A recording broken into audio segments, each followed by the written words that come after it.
da nossa lição é sendo a igreja do Deus vivo. Aqui é o nosso dever, é a nossa responsabilidade de ser essa igreja. E é para isso que o Espírito Santo está trabalhando em cada um de nós, para que nós sejamos essa igreja do Deus vivo. A mocidade está bem afinada com esse assunto, porque foi estudado na lição de número 7, exatamente esse assunto. A lição dos jovens é a primeira e a segunda carta, e como aqui ele faz menção de 3 versículos da primeira carta, que Paulo escreveu a Timóteo, também eles estão por dentro desse assunto.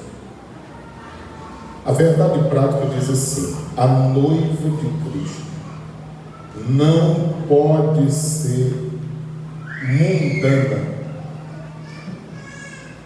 mundana. A igreja de Cristo, ela deve ter o Espírito de Cristo, e o mundo não pode habitar nela. Ela também é guardiã da verdade revelada. A verdade revelada é a Bíblia Sagrada. O grande problema dos dias em que nós vivemos é porque muitos ainda estão em busca de uma nova revelação.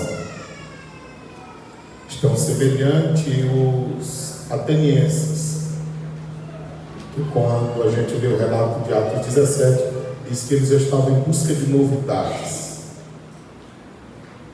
E é por esse motivo que o movimento pentecostal, nós somos o movimento pentecostal histórico e clássico, ortodoxo.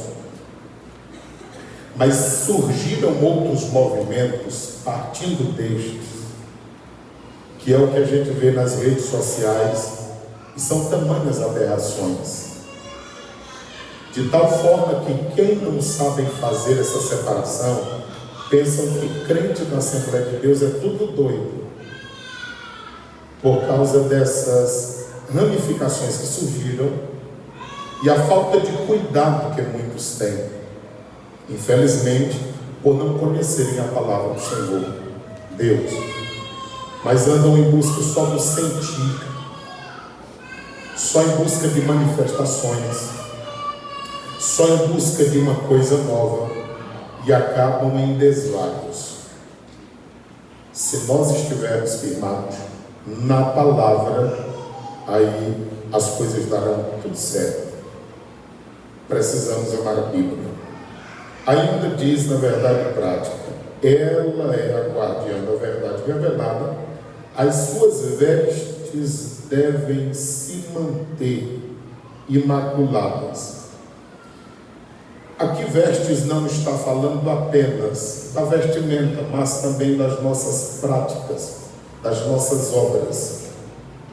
Porque quer queira, quer não, as nossas atitudes denunciam quem realmente nós somos. Então as nossas atitudes não podem ser maculadas, porque nós estamos nos preparando para participarmos das bodas do Cordeiro, a festa do casamento de Jesus e a igreja. A verdade, a leitura bíblica nós acabamos de fazer. Paulo diz: escrevo-te estas coisas, esperando e ver-te bem depressa. Era o desejo de Paulo, porque naquela região, dependendo do período, ele poderia ser impedido de chegar lá, ou demorar bastante. Dependendo de como fosse o inverno, teriam dificuldade de se locomover. O versículo de número 15 diz: se tardar, era a possibilidade de haver um retardamento na viagem, mas para que saibais como convém andar, na casa de Deus. Irmãos, eu sempre achei essas palavras muito parecidas com as próprias palavras do Senhor Jesus Cristo. Mas era Paulo que estava escrevendo a Timóteo, que havia deixado como líder da igreja em Éfeso, que é a igreja do Deus vivo. Então veja só, que é isso que nós somos e devemos ter cuidado. Agora veja só, a igreja ela é coluna e é firmeza da verdade.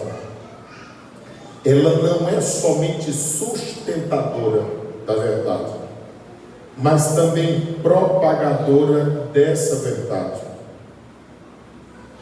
E a cada dia que se passa, essas características de igreja estão cada vez mais sendo diminuídas. Porque, infelizmente, não são todos os líderes que estão preocupados em repassar a palavra ao povo. Há pessoas que abrem a boca e dizem que se a igreja estiver rendendo bem, se o salário estiver todo mês na conta, eles não estão preocupados com a vida espiritual de ninguém. As pessoas podem viver do jeito que quiserem, andarem do jeito que quiserem, vestirem do jeito que quiserem, o que importa é o dinheiro estar na conta. Agora, a Bíblia continua dizendo em Jeremias 48:10 que é maldito quem faz a obra do Senhor relaxadamente e aquele que retém a sua espada do sangue. Há poucos dias eu ouvi uma pessoa dizer assim: Silvio, eu pensava que um líder que, quando sentia falta da gente na igreja, ligava ou mandava uma mensagem, perguntava por que a gente não estava na igreja, eu pensava que era um líder chato, abusado e que queria saber muito da vida alheia. Com lágrima nos olhos, a pessoa continuou e disse assim: mas agora eu estou sabendo que esses são poucos e são os verdadeiros líderes. Então veja que não é muito fácil. Realmente nós vivemos num mundo onde a avalanche do erro é tão grande que quem andar certo vai parecer estar errado, por causa da multidão que anda errado. Agora é só ler a Bíblia. Mateus 7, 13 e 14 diz: há caminho estreito, difícil de andar, é pouca gente que entra, leva para o céu. O outro caminho é largo, espaçoso, uma multidão de gente entra, vai para o inferno. Êxodo 23, versículo 2 diz: nunca torça o servo para fazer errado por causa da maioria. A gente deve permanecer no que é certo, porque é comum a gente ouvir dizer: não, mas todo mundo está fazendo. Ó, aquela igreja liberou, ali está liberado, ali. Irmãos, a Bíblia liberou, o céu liberou. O negócio que o desejo do povo é muito maior de andar em busca das coisas passageiras que das coisas celestiais. É só isso. Até nas igrejas ditas liberais, se você for lá e encontrar uma pessoa que tem vida ajustada no altar de Deus, na oração, na leitura da Bíblia, em obediência a Deus, essas pessoas viverão de uma forma piedosa. E aí você vai dizer assim: parece que essa pessoa é um peixe fora d'água. Não era para ela estar nesse lugar, era para ela estar naquele lugar. Porque a leitura bíblica, a vida de oração, vida devocional com Deus, leva todo crente para o mesmo caminho, que é Jesus Cristo. Agora, se a pessoa seguir outro caminho, olhar para este lugar, para aquele lugar, aí acaba se perdendo.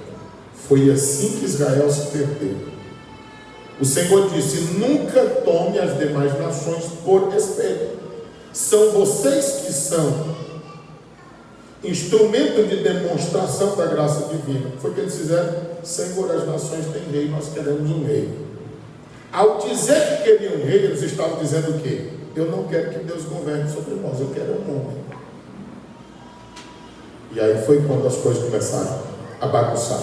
Porque enquanto o governo de Israel era teocrático, Deus no governo, as coisas iam bem.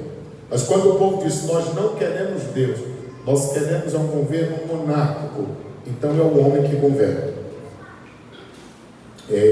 Isso é um prejuízo sempre, quando é o homem que rege. Aí a leitura continua e diz: na casa de Deus, que é a igreja de Deus vive, coluna e firmeza da verdade. 16. E sem dúvida alguma, grande é o mistério da piedade.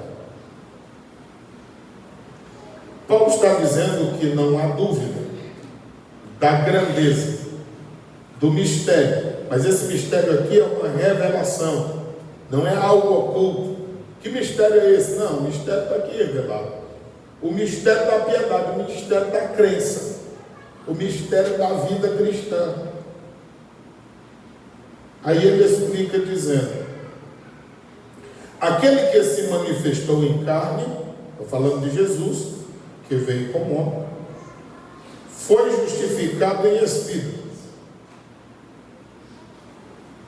E eu sempre tive dificuldade de entender esse texto. Como é que é justificado sem ter pecado? Foi justificado em espírito. A gente vê já no assunto. Visto dos anjos, porque os anjos contemplaram. Pregado aos gentios, aqueles que não eram judeus, claro, e nem igreja. Crido no mundo. E para entender as profecias bíblicas, a gente precisará fazer essa separação. Quem é Israel? Portanto, os judeus. Quem é igreja? E quem são gentios?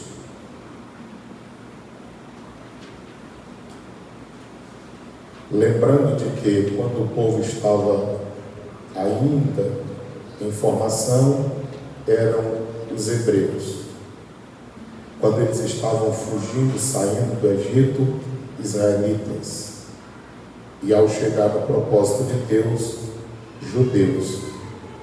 Geralmente é feita essa separação nos textos sagrados. Olhando para isso, a gente deve ter cuidado. E o texto sagrado ainda diz: pregado aos gentios, crido no mundo, recebido acima na glória, porque Cristo foi assunto aos céus. Efésios 5 tem tudo a ver com o culto de hoje, da família.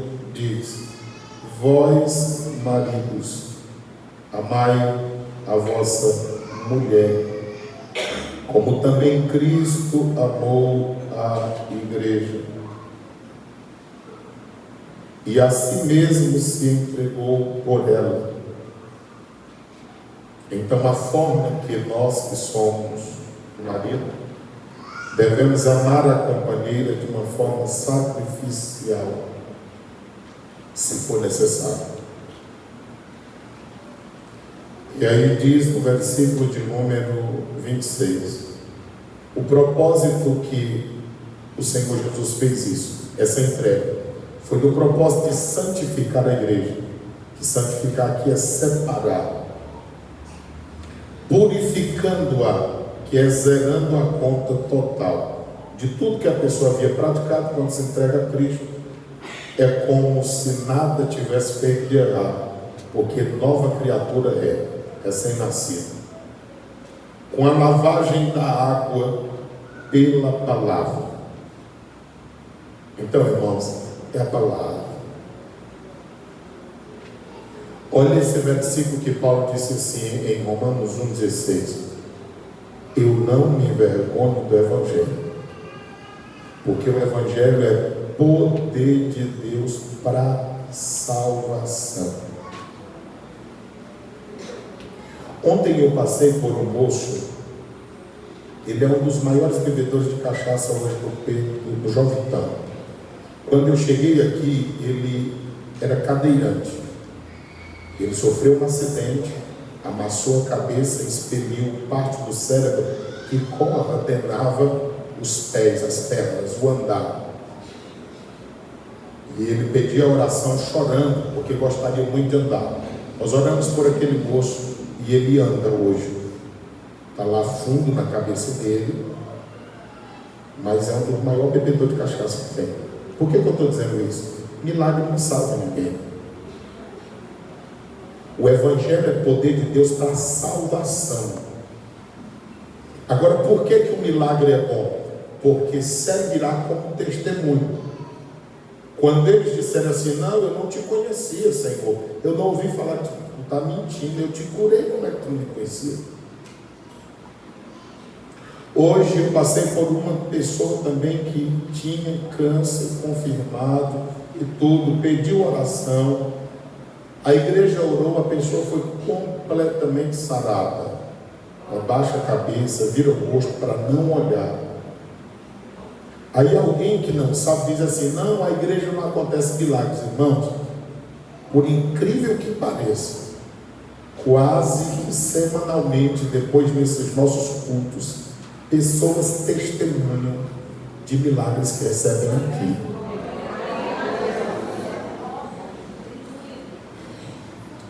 Mas milagre não salva. Agora é bom que aconteça e até necessário. Todavia, a Bíblia continua dizendo em João 10:41, João não fez nenhum milagre, não curou nem dor de cabeça. Está registrado na Bíblia. Agora tudo que ele falou era verdade. Você sabia que hoje tem muitos curandeiros que usam isso para extorquir a igreja, para arrancar dinheiro da igreja? E Pedro diz, tenha cuidado para não fazerem de vocês negócios. Mas é difícil da gente explicar isso, porque o povo acha que a gente não acredita, que a gente é contra. Não, o que a gente está advertindo é só que a gente tenha cuidado. Quando o anticristo aparecer, ele vai aparecer em todo o poder e eficácia do diabo, para fazer milagres, sinais e maravilhas, e conquistar uma multidão de pessoas. Nós já cuidamos de pessoas. Irmão, você sabia que tem doença que Deus não quer curar e não vai curar? Tem gente que precisa de um cambão para poder ser crente. E quem conhece você e eu é Deus. Tem gente que se não tivesse um aguilhão na vida, não serviria a Deus. Não é que ele sirva obrigado, porque tem outro que com o mesmo aguilhão não quer. Mas está lá humilde, tranquilo, servindo a Deus. Se ficar bom, já sabe. Não fica. E há pessoas que Deus tem um propósito. Você lembra de Paulo? Não era comum um judeu não fazia 3 pedidos, orando 3 vezes, pedindo a mesma coisa. E Paulo disse, Senhor, já pedi 3 vezes. O Senhor disse, ó Paulo, a minha graça te basta. Tu te conforma com esse negócio, a minha graça vai ficar contigo. Agora doente tu vai ser, até morrer e acabou. Eliseu morreu doente, fez até machado flutuar, como o pastor pregou aqui na segunda-feira. Agora, morreu doente. Agora, quem triscou nos ossos dele depois que ele estava morto, ressuscitou. Vai entender. É Deus que faz.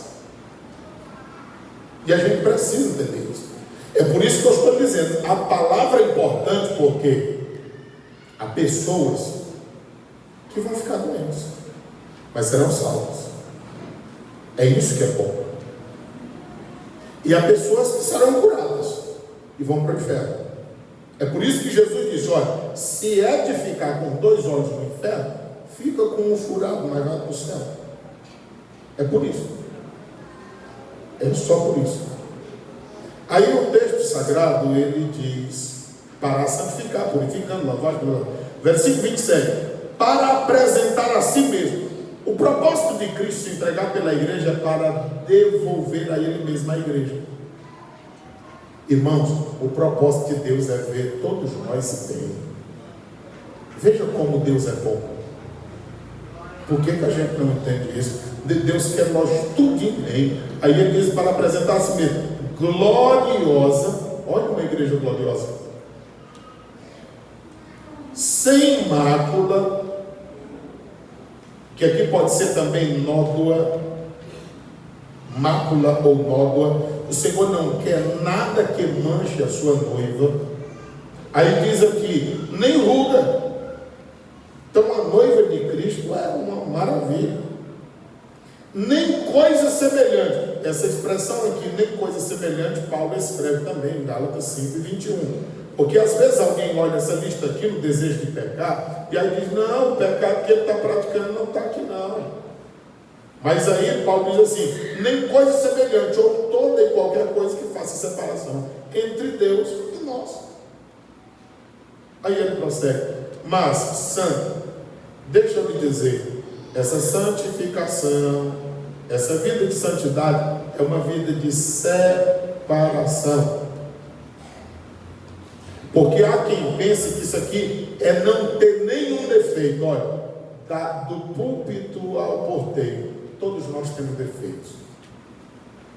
Agora nós não podemos e nem devemos nos montar nisso e dizer, não, eu sou errado, velho mesmo, eu sou errado. Não, a gente diz, eu sou errado, mas eu tenho o Espírito Santo, eu tenho a palavra, eu congrego, eu vou para a escola bíblica dominical, para o culto de doutrina, então o Senhor vai me melhorar.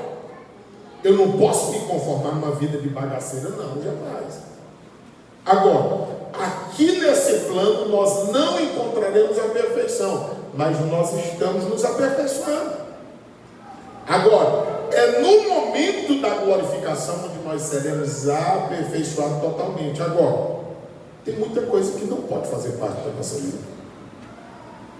E a gente sabe, cada um de nós sabemos o que não agrada a Deus em nós.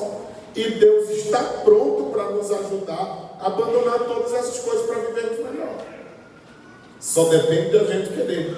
Aí o texto ainda diz, santa e irrepreensível. Olha aqui, você sabe o que é irrepreensível? É não ser digno de ser reclamado por coisa alguma. Essa irrepreensibilidade é exigida tanto da igreja quanto do obreiro. Os irmãos lembram das mensagens que pregamos, os líderes que o povo segue, ou característica de um obreiro de valor? Nós falamos da irrepreensibilidade do obreiro. A gente deve viver de uma forma que as pessoas não fiquem apontando, olha, feio, olha. A gente deve fugir ao máximo disso. E a igreja também, porque lá fora as pessoas podem não ler a Bíblia, mas elas estão lendo a sua e a minha vida.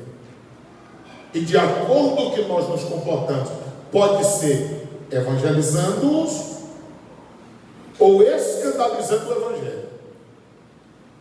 E a gente deve ter cuidado, porque Jesus disse em Lucas 17:1, é impossível que não haja. Agora, ai de por quem vier o escândalo. Geralmente, quando eu termino de explicar essa leitura bíblica, eu imagino que todos já sabem de que a lição falará, de forma que eu gosto de falar toda a lição, mas se for o caso de não falar, na leitura nós já explicamos. A introdução da nossa lição, olha só. Os efeitos do mundanismo são percebidos quando a igreja deixa de ser pautada pelos valores da fé cristã. Então, se a igreja deixar de se pautar pela Bíblia, aí o mundanismo entra. Infelizmente, ela não está imune à influência nociva da sociedade. Quer queira, quer não, a igreja sofre algum tipo de influência. Está escrito, Mateus 24:12, por causa da multiplicação do pecado, o amor de muitos, em uma tradução, na outra, o amor de quase todos esfriaria. Agora, que a gente não esteja no meio desses quase todos. Porque alguém está pecando, a gente adverte e diz: não, pastor, mas está na Bíblia que o esfriar.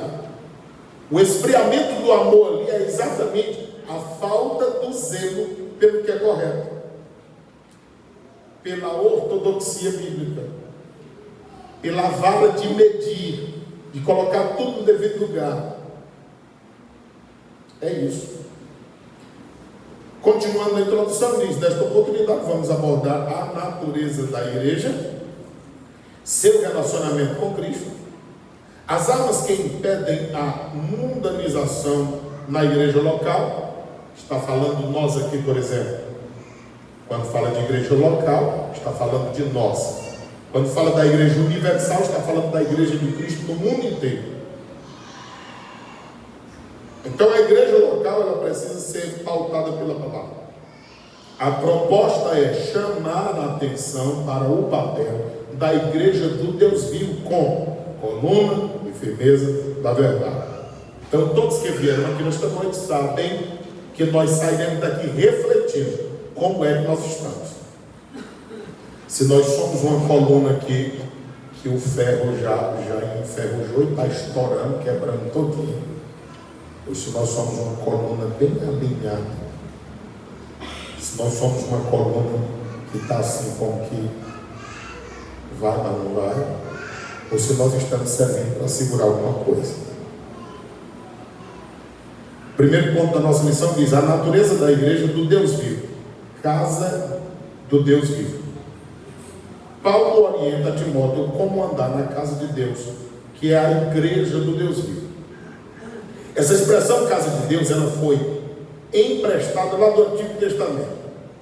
O que é essa casa de Deus? Era o que era chamada casa do Senhor, a que Salomão ergueu. Nesse uso original, ela refere-se ao templo. Mas o complemento, que é a igreja do Deus vivo, inclui um conjunto de membros da igreja. O apóstolo ainda usa o vocábulo doméstico da fé, família de Deus, corpo de Cristo, templo de Deus, Deus vivo. Enfatiza o verdadeiro Deus com contraste com os ídolos mortos. Eu gosto dessa expressão de Deus vivo, porque vocês lembram também que o salmista dizia: a minha alma tem sede de Deus. Aí ele diz assim: mas do Deus vivo. Então essa expressão aqui tem uma força muito grande, porque Paulo estava orientando Timóteo, e Timóteo estava em Éfeso, e em Éfeso vocês sabem que no capítulo de número 19, lá estava a bagunça que havia naquela localidade. Naquele período, aproximadamente 300.000 pessoas, mas a magia negra, a licenciosidade, a pornografia, lá havia uma bagunça generalizada. Paulo chega como uma bomba atômica naquele lugar. Tinham alguns poucos lá que eles só conheciam o batismo de João, e Paulo perguntou se eles conheciam o Espírito Santo. Eles disseram: ninguém nem ouviu falar. Ou seja, a igreja que estava formada lá era uma igreja tradicional. Quando Paulo chegou, Paulo disse: nesse tradicionalismo ninguém vence a pornografia, nem a idolatria, nem a magia. Agora vocês querem um negócio? Vem para cá.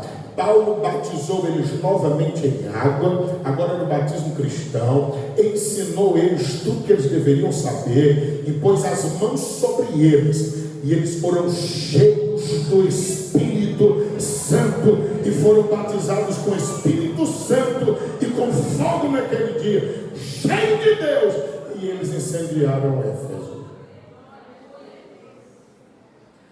Era uma das maravilhas do mundo antigo, uma das 7, o grande templo da deusa Diana. A maior parte da cidade era sustentada dos nichos que eram vendidos, das miniaturas de deuses daquele lugar. E quando Paulo chega, eles disseram assim: vai acabar com o nosso comércio. Esse homem aí, Irmão, não precisa ficar triste porque o mundo não gosta de nós. O mundo nem gosta de igreja, nem vai gostar de igreja, porque se depender de igreja de verdade, prostíbulo não vai para frente, bar não vai para frente, forró de velho nem de novo vai para frente, porque a igreja, o serviço dela é isso aqui, é se reunir, adorar a Deus, é invadir um povoado, pregar de manhã, de tarde, de noite. O negócio de crente é assim, é pregar, é comer, é orar, é exaltar a Deus, e tirar as vidas das garras do inimigo e trazer para a presença de Deus, despovoar o inferno e povoar o céu no poder do Evangelho de nosso Senhor Jesus Cristo. Como é que o mundo vai gostar de nós? Não procure o governo gostar de você, nem ninguém não.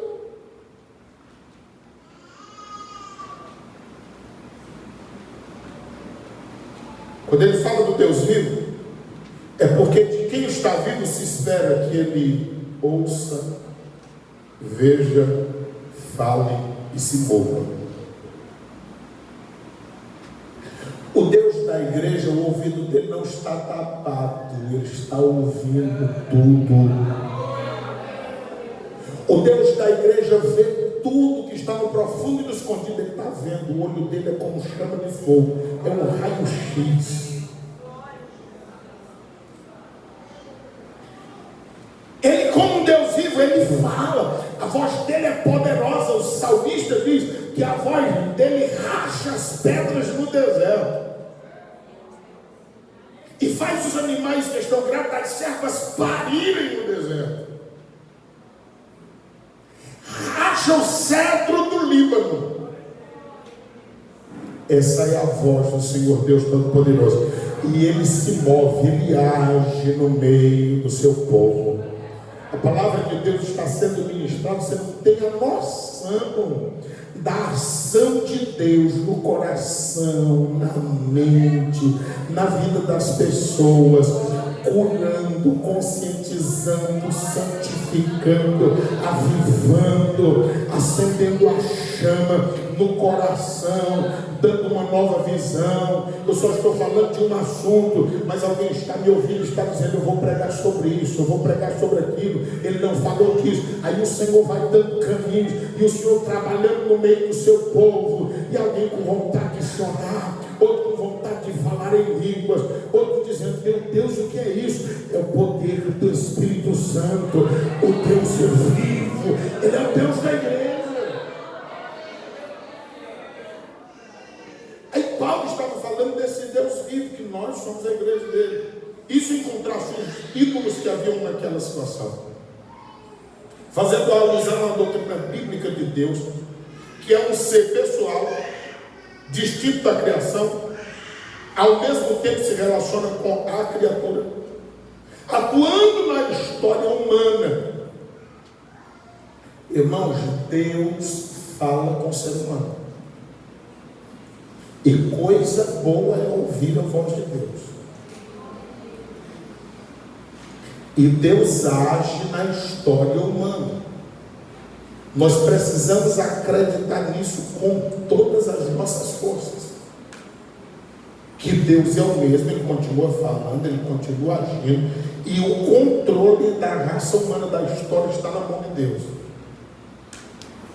Coloque isso somente, não tem nada fora de controle, está tudo no controle de Deus. A coluna e firmeza da verdade. A Bíblia assegura que a igreja do Deus vivo é a coluna e firmeza da verdade. Dessa expressão simbólica, a igreja é o fundamento que sustenta a verdade. Também significa que ela foi instituída como guardiã da verdade por Deus revelado. Essa verdade é o Evangelho de Cristo, as boas novas da salvação, as suas imutáveis doutrinas. Um texto bíblico, você pode usá-lo e pregar com várias visões diferenciadas, mas aquilo que é doutrina bíblica é imutável. Por exemplo, a Trindade é Deus Pai, Deus Filho e Deus Espírito Santo. Não adianta dizer que é unicista, porque não vai ser. É Pai, é Filho, é Espírito Santo. 3 pessoas distintas, mas não são 3 deuses. É um só Deus. Do mesmo jeito que eu me olho e sei que aí está um corpo, uma alma e um espírito, mas eu só vejo um. A mesma coisa, a divindade. Nós somos feitos à imagem e à semelhança dele. Aí tem coisas no mistério da fé que ou você tem fé, por isso que é pela fé. Lá no mundo você tem que ver para crer. Aqui você tem que acreditar primeiro para ver. É por isso que é pela fé. E tem muitas coisas que no campo da fé nós não conseguiremos compreender. Agora nós poderemos desfrutar. E a gente precisa estar convicto disso. A gente precisa ter essa convicção. Então essas doutrinas bíblicas, elas são imutáveis. O texto diz aqui: portanto, é responsabilidade da igreja propagar, testemunhar, defender a verdade do Evangelho. Aí eu pergunto: como alguém desmantelado vai propagar? Pregar, evangelizar. Como alguém que tem uma vida manchada vai testemunhar? Como alguém que não conhece nada de Bíblia, nada de fé, nada de doutrina, não participa da escola bíblica dominical, nem dos cultos de doutrina, vai defender a verdade do Evangelho? Você está entendendo como há uma necessidade de nós congregarmos, de nós participarmos ativamente dos trabalhos da igreja? Porque, irmãos, é aqui que Deus vai nos ajudando, nos munindo, nos educando, ensinando, admoestando, orientando. De forma que, se nós conhecermos a verdade bem direitinho, na hora que a mentira cruzar a nossa frente, a gente diz: opa, é mentira. Porque alguém pergunta assim: eu preciso conhecer todas as religiões para defender a minha? Não, tu precisa conhecer a tua de verdade. É bom se puder conhecer um pouco mais, sim. Agora, se tu conhecer a Bíblia de verdade, na hora que o negócio cruzar a tua frente, por exemplo, se tu souber que na Bíblia uma fala de céu, fala de inferno, de vida após a morte, aí alguém chega e diz: não, a sepultura é o final de tudo. Tu sabe que é mentira. Que a Bíblia fala do inferno, fala de céu, fala de vida após a morte. Então acabou. Não é? E assim sucessivamente. Se alguém chegar com a Bíblia totalmente adulterada, tradução Novo Mundo, que está lá em Gênesis 1, no princípio criou Deus os céus e a terra vai sem forma e vazia, e a força ativa de Deus se movia sobre a face das águas. Aí tu diz: é mentira, que não é força ativa de Deus. Espírito Santo de Deus é Deus. E ele se movia. A tradução foi todinha alterada para defender uma coisa mentirosa. Agora, se tu conhecer a verdade, na hora que tu vê, diz: não, isso aqui não passa. Eu conheço a verdade. Pronto. Então há uma necessidade de nós conhecermos de fato, de verdade, a nossa fé. Até porque Pedro disse, 1 de Pedro 3,15, que nós devemos estar prontos para responder qualquer questionamento feito acerca da nossa fé. Imagine o tamanho da responsabilidade que cada um de nós temos. Aí veja só, continuando, diz assim: desse modo, o zelo pela verdade, os líderes da igreja devem, líder da igreja aqui, o líder de congregação, o dirigente, o diácono, o auxiliar, o presbítero, o pastor, é líder. Se está à frente, se está liderando, aí vamos lá, líder da igreja deve ser irrepreensível. Olha o tamanho do peso da responsabilidade. Porque as pessoas observam, as pessoas olham, as pessoas veem. Aí é essa irrepreensibilidade que chama a atenção. E assim, ó, capazes de repudiar os falsos mestres. Então chegou um falso ensinador, não, a gente não pode receber. E a igreja precisa compreender isso. Porque a igreja pode às vezes se chatear. Não, mas ele é um homem de Deus. Pode ser que não seja. Aí diz aqui ainda mais: e suas heresias, falsos ensinos. E aí diz-nos o texto sagrado. Irmãos, heresias, ela pode ser intencional e ela pode ser também de uma forma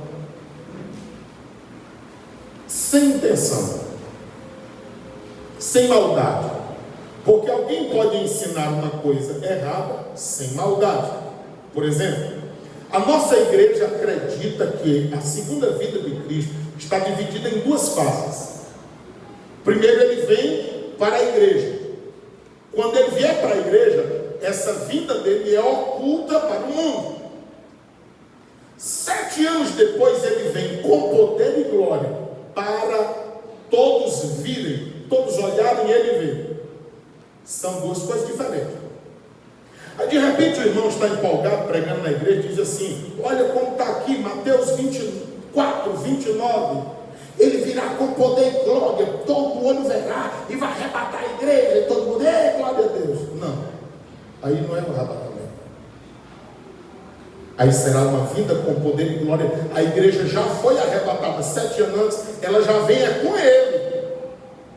Então essa afirmativa é uma heresia? É. Agora, só que ela não é intencional, porque a pessoa não sabe. Você entende isso? Agora, há aqueles que defendem esse ponto de vista, aí eles já fazem de uma forma intencional. É por isso que é preciso a gente estudar para dizer tudo certinho e aí a gente prosseguir. O mistério da falsidade, heresia, verdade do evangelho. Bom, se a verdade do evangelho for corrompida, olha aqui, então a igreja deixa de ser o sal da terra e a luz do mundo. Aí a igreja não vale nada, vai ficar só sendo pisada pelos outros. É por isso que a igreja precisa manter o seu padrão. Olha aí o mistério da piedade. A verdade do evangelho é personificada em Cristo. Nessa concepção, o apóstolo Paulo diz que grande é o mistério da piedade. Devemos aqui ter a atenção para as palavras mistério e piedade. Vendo logo o que é mistério, é a verdade do evangelho que já foi revelado aos santos. Acabou. Que mistério aqui é descortinar, descobrir, revelar. Não é nada oculto para ser ainda buscado. Não, que já está revelado, já está mostrado. Então, é o primeiro significado é esse. E o segundo significado, a palavra piedade, é o que? Retrata a base do cristianismo. O que é isso? A fé cristã. O apóstolo sintetiza tudo isso. O mistério da piedade, o evangelho revelado, a fé cristã estabelecida. Cristo se manifestou em carne, foi justificado em espírito. É aqui, irmãos, onde eu sempre fico assim: meu Deus, como é que é justificado sem ter meu pecado? Mas isso aqui me enche de alegria, porque todo mundo sabe que Jesus pegou o quê? A sujeira que estava em ti, aí diz: bota aqui em mim. Jesus se fez maldição por você e por mim. Jesus foi julgado como pecador. Jesus foi condenado e morto como malfeitor por sua e por minha causa. É por isso que ele é justificado em espírito, porque nele nós fomos justificados. Glória a Deus por isso. Agora isso aqui não traz só privilégio, não. Traz um peso de responsabilidade tão grande que dá um frio na espinha. Olha o que o escritor de Hebreus diz. Abra a Bíblia e veja o tamanho do peso que recai sobre nós agora. Hebreus 10, 26 a seguir. Porque se pecarmos, porque queremos. Pecado na vida do crente é um acidente, nunca uma premeditação. Se pecarmos porque queremos, voluntariamente, depois de termos recebido o conhecimento da verdade. Uma palavra dessa aqui eu não acredito que tem alguém que não entende. É muito explicado, é muito fácil de entender. Aí diz-nos o seguinte: já não resta mais o quê? Você está vendo? Você ouve essa palavra, você sai daqui e diz: ah, aquele gordão está só com mentira. Eu vou fazer mesmo que eu vinha fazendo, eu não sinto nada. Tu está bem aqui. Aí o sacrifício de Deus não vale nada para ti. Porque tu está pisando o sangue novamente. Aí o texto sagrado diz assim, ó: mas só resta uma expectativa, o quê? Horrível, de juízo, de fogo ardente, que há de devorar os inimigos. Então a gente deixa de ser igreja de Deus vive e passa a ser adversário de Deus. Você já pensou? Então isso é muito sério. E é o que as pessoas não têm atentado. E ficam brincando com o pecado, flertando com o pecado. Irmão, se nós somos igreja de Deus vivo, a gente deve enojar o pecado e cada dia que passar a gente distanciar dele. Nunca brincar e nem aproximar do pecado. Aí diz: visto dos anjos, pregado aos gentios, crido no mundo, recebido na glória. A igreja é fiel, portadora dessa verdade. Segundo ponto da nossa lição: Cristo é o Cristo e o relacionamento com a igreja. Santificação e pureza. Olha aí, Cristo morreu pela igreja para que a santificasse, tendo-a purificado por meio da lavagem da água pela palavra. Irmãos, a gente está falando essa palavra e ela está lavando a gente, ela está limpando a gente. Às vezes o irmão diz assim: Silvio, eu leio, eu não lembro de nada, eu não sei onde é que está escrito, capítulo, versículo. Irmão, mas tu está sendo lavado.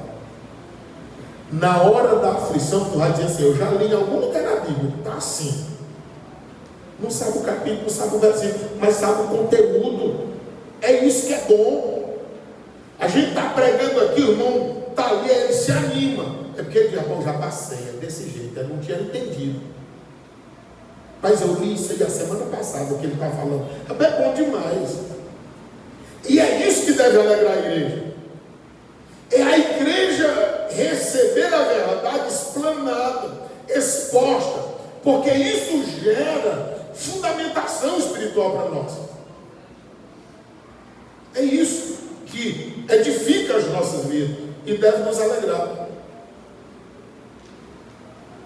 Ela traz a regeneração, ela nos purifica do pecado. Foi esse o propósito do Calvário. Estava inclusa a nossa santificação. A lavagem da água é usada de forma figurada, simboliza a palavra de Deus que opera uma limpeza espiritual.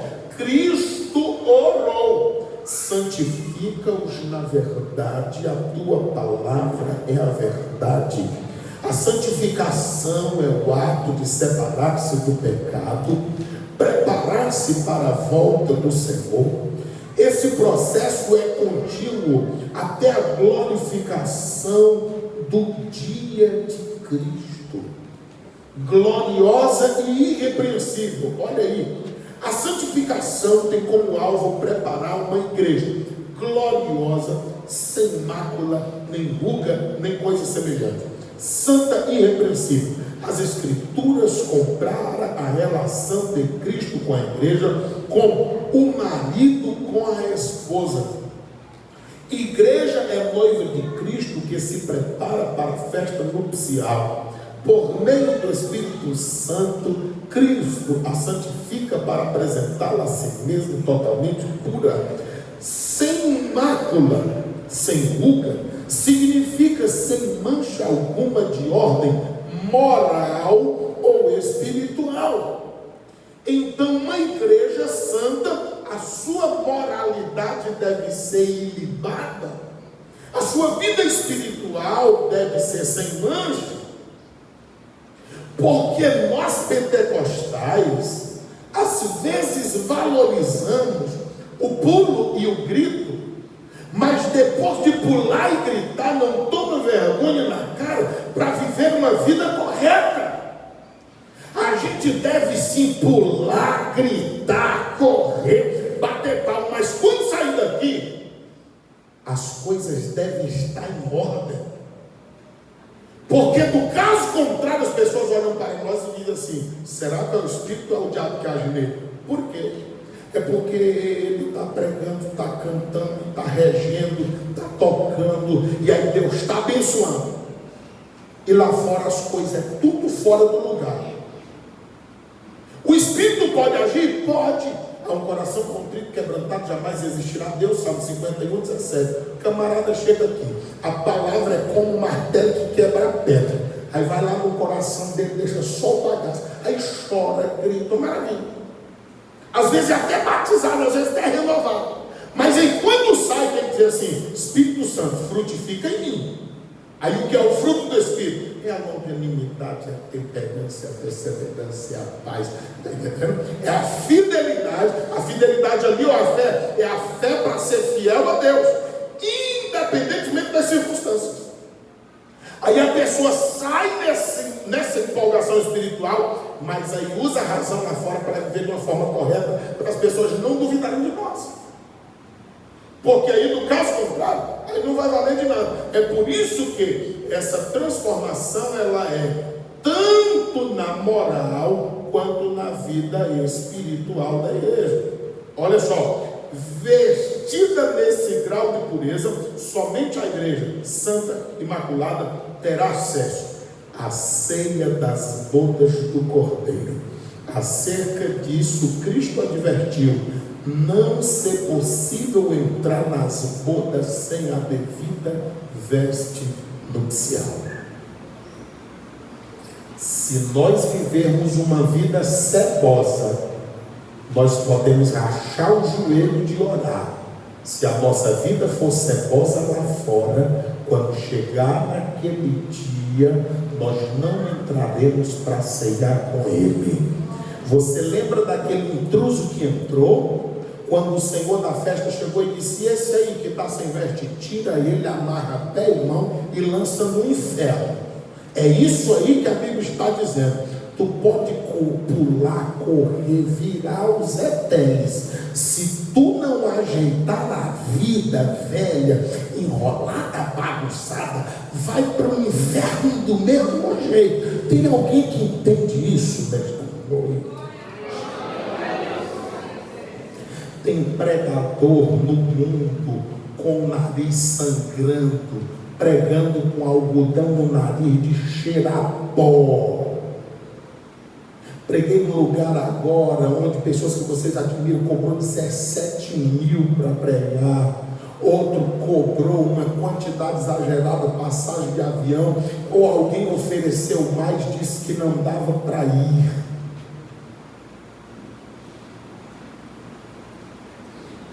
Eles pregam porque tem lábia, tem a técnica, tem a oratória, mas não tem veste nupcial. Jovens, amanhã vocês vão para a faculdade. Tira da cabeça que o teu professor cético, ateu, incrédulo, que está lá para desvirtuar a tua fé, tira ele da tua cabeça que ele é um herói.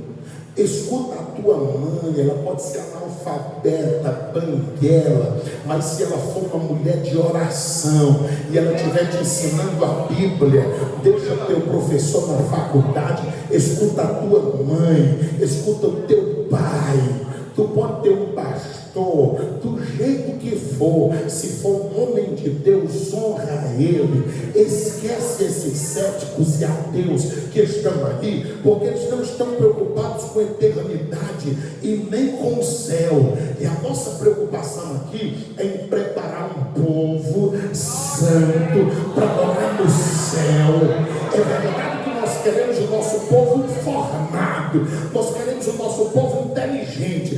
Daniel, Ananias, Misael e Azarias, eles estavam lá, eles eram top na corte do rei, mas eles não se dobravam diante de imagem, eles dormiam com leão, ia para dentro de fornalha, mas eles adoravam meu Deus de Israel, o Deus Todo-Poderoso.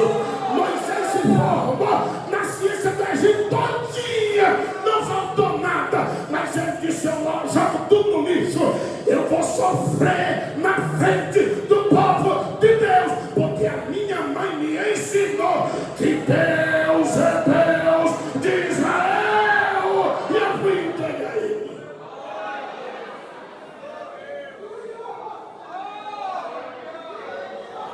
Paulo disse: a sabedoria do mundo para Deus é loucura, agora a loucura de Deus é mais sábia do que a sabedoria mundana.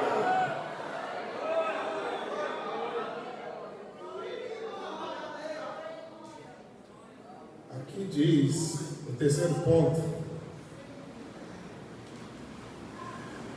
que as armas da igreja do Deus vivo, o zelo pela verdade. Irmão, eu falo isso aqui, o sangue, ele fica borbulhando. Zelo pela verdade. A palavra fé no sangue de quem sabe que recebeu de Deus. É verdade que um pensador, homem de Deus, disse que chegaria um tempo em que uma pessoa que se dedicasse à leitura da Bíblia e à oração seria tido como uma pessoa que não faz nada. Mas ele também disse que se alguém fizer isso com consciência, ele está chamando Deus para receber todas essas afrontas e lutar por ele.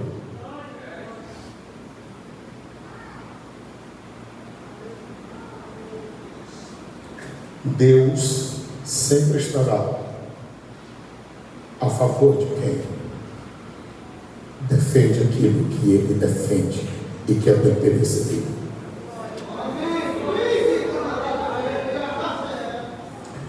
O texto diz, no terceiro ponto, o zelo da verdade. A verdade bíblica é absoluta e imutável. O Evangelho de Cristo é a única verdade. A igreja é a fiel depositária dessa verdade. Os salvos em Cristo são despenseiros da mensagem da redenção. Para ilustrar essa responsabilidade levemos em conta o uso que Jesus fez aos símbolos que remontam à responsabilidade espiritual. 2 servos, os talentos, servo vigilante, mordomo infiel, 10 minas. Essas parábolas trazem a imagem da responsabilidade que cada salvo deve ter enquanto espera o Senhor da igreja voltar. Este compromisso é inegociável. Espera-se que o salvo cumpra o seu dever com irrestrita lealdade. A igreja deve zelar pela verdade das Escrituras, viver, propagar a mensagem bíblica com fidelidade. Primeiro, viveremos, depois propagaremos. E não pode ser propagada outra coisa, tem que ser a mensagem bíblica. E tem que ser com fidelidade. O ensino da verdade, olha, Deus constituiu líderes para o aperfeiçoamento e edificação da igreja. O líder deve estar apto para ensinar. Irmãos, deixa eu dizer uma coisa. Alguém diz assim: Silvio, será que fulano serve para o ministério? Qual é a qualificação que tem? Ele sabe trabalhar em mutirão, ou pronto. Ele é bom no mutirão, no ministério não. Silvio, fulano dirige bem, ele serve para o ministério? Não. Ele serve para ser um bom chofer, um bom motorista. Ministério não. Você entende isso? Fulano é bom de fazer favor. Então pronto, é um ótimo office boy. Ministério não. Sabe por que eu digo isso? Porque, irmãos, o mundo está tomando um rumo louco. Eu conheço líderes que não têm uma palavra nem que 5 minutos. Como pode? Do jeito que Deus chama, capacita e coloca no ministério, eu lhes afirmo que o homem coloca e Satanás também coloca. Agora, quem por Deus for colocado, se permanecer fiel a Deus, chega no final. Quem o diabo coloca e quem o homem coloca não irá muito longe. É isso que a gente precisa ter noção. A última apresentação que vi, que tive conhecimento, as pessoas foram chamadas na hora. Não tem nenhuma qualificação de obreiro. Apresentados. Depois daquele culto lá fora, eles diziam assim: tu não me livrou disso. Esperava que tu dissesse alguma coisa para eu não ser apresentado. Você já pensou? Que compromisso terá tais pessoas com a noiva do Cordeiro?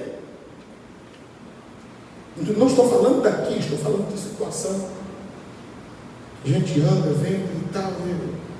É difícil, as pessoas comentam muita coisa e falam e questionam. É parente, tem influência, tem curso superior, irmão, não tem nada a ver com liderança espiritual. São essas coisas. A Bíblia diz aqui, apto para ensinar. Agora também não é só apto para ensinar, porque Satanás é um ensinador, ensina tudo errado. Melhor teólogo. Enganou no jardim, quis enganar Jesus no deserto, ainda hoje engana as pessoas. A gente tem que ter cuidado. A gente tem que ter cuidado. Quando a gente olha para isso, a Bíblia diz: apto para ensinar, refere-se à capacidade de compreender as Escrituras. Aqui na igreja já teve gente que desviou, baseado em Mateus 23:7, que diz: ai daqueles que pregam nas praças, hipócritas. Aí disse: não, a igreja Assembleia de Deus está toda errada, porque está pregando nas praças, na rua está errado. Jesus disse que é hipócrita e fariseu. Já pensou? Um dia desse, a irmã me disse aqui: Silvio, eu perguntei, o fulano não foi para o culto, nós fizemos para lá no meio da rua. Ela disse: Deus me livre, quem vai para culto no meio de rua é hipócrita e fariseu. Jesus estava falando dos fariseus que faziam para se mostrarem, se aparecerem. O próprio Jesus, em Marcos 6,56, ele pregou na praça. Meu Deus, mas o que acontece? A mente está tapada. Quando um rebelde se levanta, a primeira coisa que o cão faz é cegar a mente dele para as revelações bíblicas. Observe quem sai daqui e funda a igreja. Ele passa a pregar tudo o contrário, permitir tudo que não permitia antes, fazer tudo que... para atrair seguidores após si. Jesus estava falando de pessoas que fazem para aparecer. Aí Jesus disse: vocês têm que fazer, mas o que está no coração é o que deve ser expressado. Não é ir à praça para as pessoas virem, não é ir às praças para as pessoas terem como um holofote. Não, vocês têm que ir porque vocês são meus servos e vocês têm que fazer a minha vontade. Se jogarem pedra em vocês ou baterem palma, pouco importa, pregue a verdade. Você entende isso? Então, quando a gente olha para isso aqui, irmão do céu, o negócio é sério. E aí a gente tem que olhar para isso, se refere à capacidade de compreender as Escrituras, defender a ortodoxia. Você sabe o que é isso? É aquilo que é correto, refutar as heresias. Um líder vocacionado não cede ao liberalismo teológico. O que é isso? Pode tudo. Liberalismo teológico foi o que varreu a Europa, e os templos estão sendo fechados, sendo transformados em prostíbulos. O pastor José Brandão disse que esteve pregando nos Estados Unidos, uma localidade onde a igreja tinha um fumódromo. Os crentes tinham o primeiro momento do culto, cantavam, adoravam, intervalo, os crentes fumarem seu charuto, seu cachimbo, seu cigarro. Fumou? Agora pode voltar, vamos continuar o culto. Irmão, evangelho é libertador. Evangelho liberta do crack, liberta da cocaína, liberta do tabagismo, liberta do álcool, liberta de tudo que você quiser. Basta você colocar a sua vida no altar de Deus e dizer: Deus, eu estou aqui. Evangelho é libertador. É esse que é o poder do Evangelho. E se nós não cremos que Ele não liberta de algumas coisas, ou nós cremos que Ele liberta de tudo, ou não liberta de nada. E eu creio que Jesus liberta de tudo, e não há nenhuma enfermidade que Ele não cure, e até morto, se Ele quiser, Ele ressuscita. É isso o Evangelho do nosso Senhor Jesus Cristo. O texto ainda mostra o seguinte: liberalismo teológico, ecumenismo, junção de todas as religiões. Observe que está se falando nisso, viu? Vocês que estão aí, antenados, vocês estão vendo, estão falando só no governo mundial, estão falando em um líder religioso para o mundo, estão falando em uma moeda mundial, estão falando. Você sabe o que é isso? Preparação para o anticristo. A plataforma está formada. Veja a velocidade que as coisas estão acontecendo nesses últimos dias. Estão se falando em um só segmento. Isso aqui, ecumenismo. Sincretismo religioso. Vale tudo. Tudo que você achar que é certo, é certo. Tudo que você quiser fazer, você faz. Você pode ir para lá, pode vir para cá, pode ficar ali. Pronto, sincretismo religioso. Joga tudo no liquidificador, deixa rodar aí, e aí daqui a pouco ninguém sabe quem é certo. Quem? A gente tem que ter cuidado com isso. Você é a igreja, o Deus vivo, e a gente não pode se contaminar. A igreja do Senhor é semelhante à garça. Você já viu aquele pássaro? Branquinho, canela desse tamanho, fino, anda dentro da lama e a plumagem continua branquinha.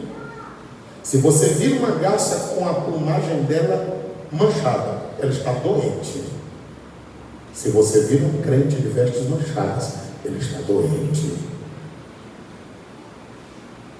A garça, no cumbu dela aqui, ela tem um produto em que ela, com o bico, ela colhe, coloca na plumagem.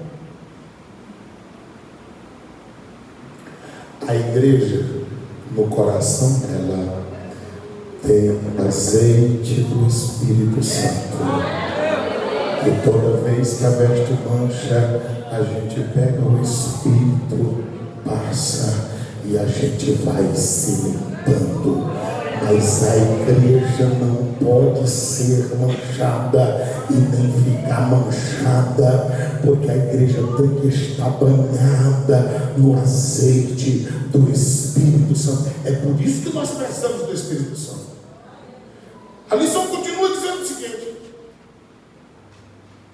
a verdade bíblica deve ocupar primazia da igreja. Hoje em dia é peça teatral, é jogral. Inumeráveis conjuntos. Um dia desses, em algum lugar, o pastor Josenilson falava que não concorda em que cultos vão até 11, 12, 1 hora, e a gente viu que líderes zangaram. Aí disseram assim: é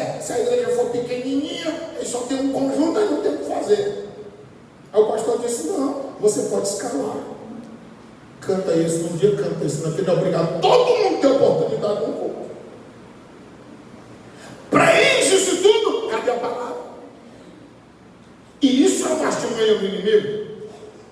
Então aqui, a primazia é da palavra na igreja. Olha o que Lutero diz. Lutero ensinou que nós ofenderemos a palavra de Deus quando o sermão não atende ao estudo da Bíblia. Esse negócio de chegar no púlpito e ficar folheando, o que eu digo hoje, não, isso não é para nós. É verdade que muitas vezes nós estudamos, formamos tudo e não dá nada. É Deus dizendo assim, quem faz sou eu. Aí quando chega bem aqui, aí Deus diz, agora fala sobre isso. Aí o céu abre. Isso é uma coisa.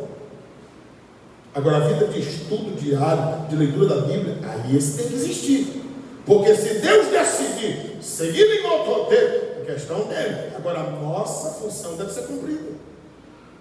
Não confiar nisso. Até porque o Espírito Santo lembra aquilo que nós já estudamos. Quando no sermão não há tempo para o estudo da Bíblia, quando a exposição da Bíblia não é o cerne da pregação. Irmão, hoje em dia estão pregando a garrafa d'água, estão pregando a leite, estão pregando a analogia, estão pregando um bocado de baboseira e o povo em tempo de se espedaçar. Bíblia, nadinha. Eu digo direto aqui, irmãos, domingo pela manhã, de 9 a 10h30, olha o nome, EBD, Escola Bíblica. É Bíblia.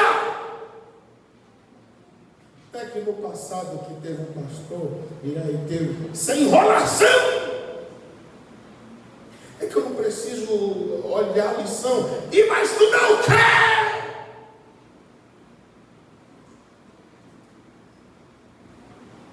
É que só dá tempo de ler a introdução. É quem é responsável.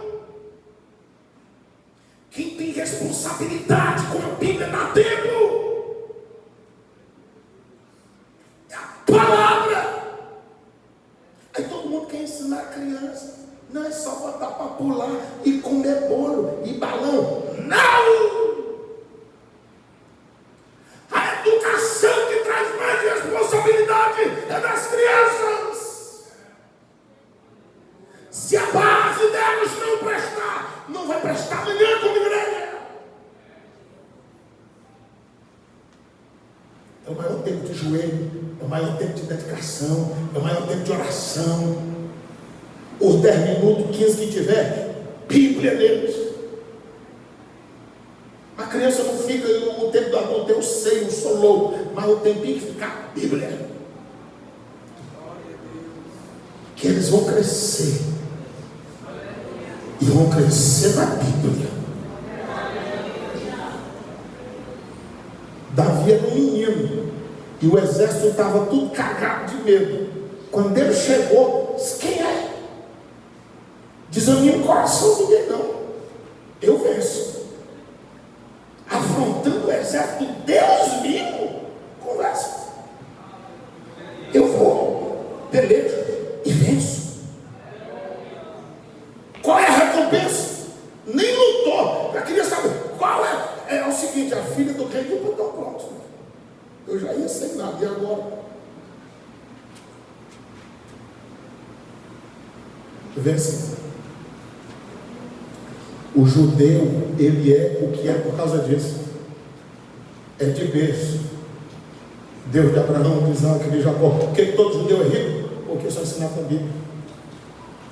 O verdadeiro judeu cristão ensinado na Bíblia. Aí não tem como desvirtuar a fé. Aí o texto aqui mostra Lutero ensinou tudo isso. Quando a exposição da Bíblia não é certa da pregação, não ensinar as Escrituras, relativizar as suas doutrinas, fazer concessões ao pecado, equivale a fazer a igreja refém do mundanismo. E a igreja não pode ser refém do mundanismo. Somente a verdade de Deus é capaz de libertar o pecador. Bom, a verdade, ela dói. ela fere. Até porque não é travesseiro. Está escrito assim: é espada de dois gumes. Espada é para cortar, tirar lá o membro. Espada é para matar. Agora o Espírito é para dar vida. Espírito é para dar saúde. Espírito é para trazer a vida. A conclusão diz assim: diante dos ataques da desconstrução da fé, a igreja do Deus vivo precisa ser vigilante. Então vigia, igreja. Ela é a guardiã da única verdade que é liberta. O mundo pode dizer a verdade que disser, mas a verdade do mundo não liberta. A verdade do Evangelho liberta. A mensagem da cruz não pode ser ressignificada. Segura a Bíblia que tu tem, guarda ela, porque quando começarem a mudar a Bíblia e tu fica com essa aí, não vai cair nessa onda de a nova é melhor não. Cristo morreu e ressuscitou por amor à igreja e requer uma igreja santa, pura e irrepreensível. A noiva de Cristo não pode manchar as suas vestes. O seu papel abarca o ensino, a defesa com todo o zelo da integridade da verdade revelada. Aí aqui tem 1 Timóteo 4,16 para finalizar, que aí ele diz: tem cuidado de ti mesmo, persevera nestas coisas, cuida da doutrina, porque fazendo assim salvará os que te ouvem. Irmão, todos nós que estamos envolvidos com a Bíblia, em primeiro lugar, cuidemos de nós mesmos, em todos os sentidos. Aí depois de nós, a doutrina, é Bíblia. Agora tem que perseverar nisso, porque muita gente começou na Bíblia e agora está no Alcorão. Então comece e continua, persevera nestas coisas. Escute isso, tem um julgamento. Se fizer isso, salvará a ti e aos que te ouvem. Quantos entendemos essa palavra?